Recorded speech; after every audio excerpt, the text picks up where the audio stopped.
Law 7. Get others to do the work for you, but always take the credit.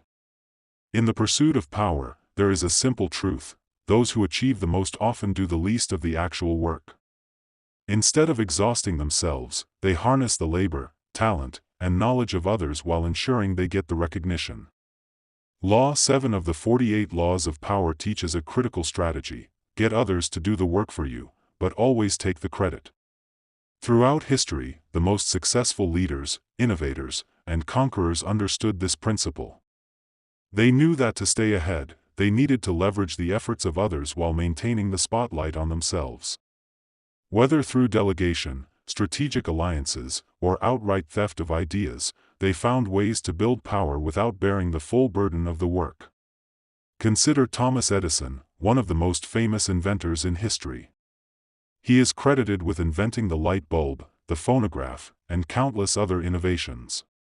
But what many people don't realize is that Edison didn't invent most of these things himself. He had a team of brilliant engineers and scientists working for him at his Menlo Park lab. While they did the heavy lifting, Edison ensured that his name was the one the public remembered.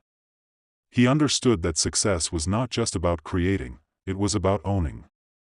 His rival, Nikola Tesla, was arguably more talented but failed to master this law. He worked tirelessly on revolutionary ideas but was often overshadowed by men like Edison, who took the credit and the rewards.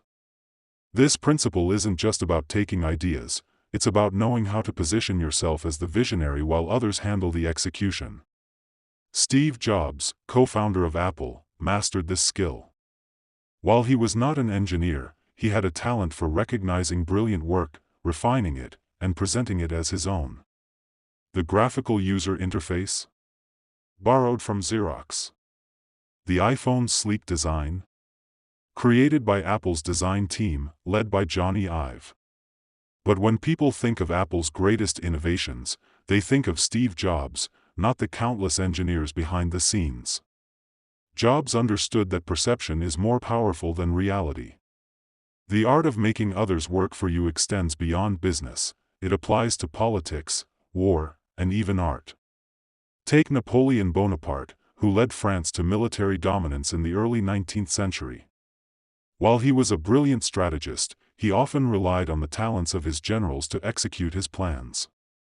When they won battles, Napoleon took the glory. When they lost, he distanced himself. His soldiers fought and died for him, yet his name is the one that endured in history. A more modern example is Elon Musk. While he is often seen as the genius behind Tesla and SpaceX, the actual engineering and design work is done by teams of experts. Musk didn't invent Tesla's electric cars, nor did he build SpaceX rockets with his own hands. But he controls the vision, takes center stage, and ensures that his name is the one synonymous with these innovations. He understands that in a world obsessed with personal branding, credit is more valuable than labor. But what happens when someone fails to apply this law? Look at the Wright brothers, who pioneered human flight. They spent years perfecting the airplane, but they were terrible at marketing.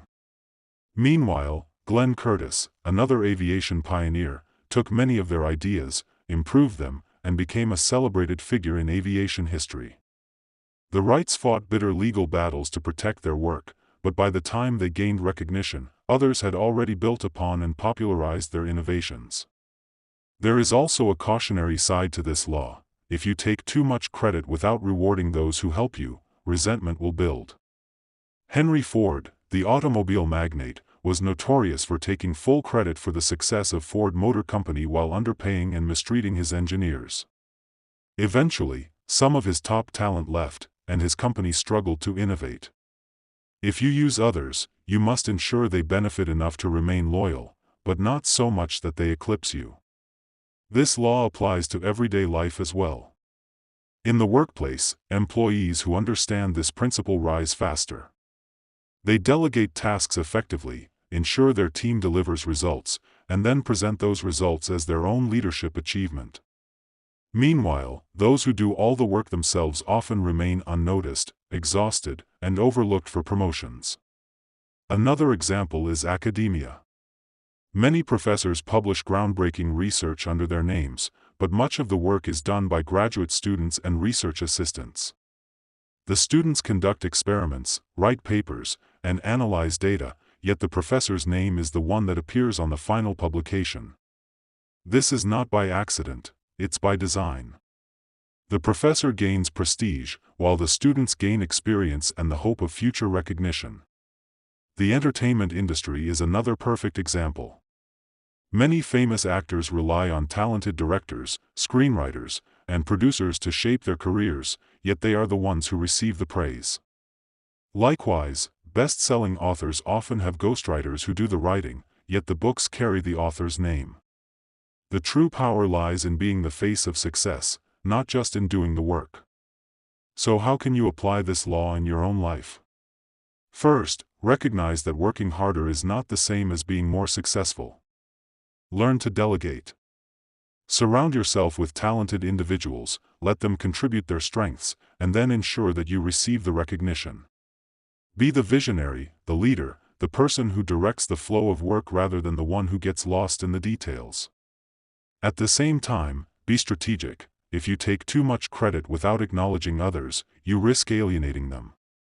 If you take too little, you fade into the background. The balance lies in ensuring that you are always seen as the driving force behind success while keeping those who support you satisfied enough to remain loyal. The lesson of Law 7 is clear: people will do the work whether you do it or not, but only those who position themselves correctly will reap the rewards. The world remembers the names of leaders, inventors, and artists, not the teams who worked behind them. If you want power, do not waste time doing everything yourself. Learn to leverage the skills of others, claim the credit, and watch as the world rewards you for it.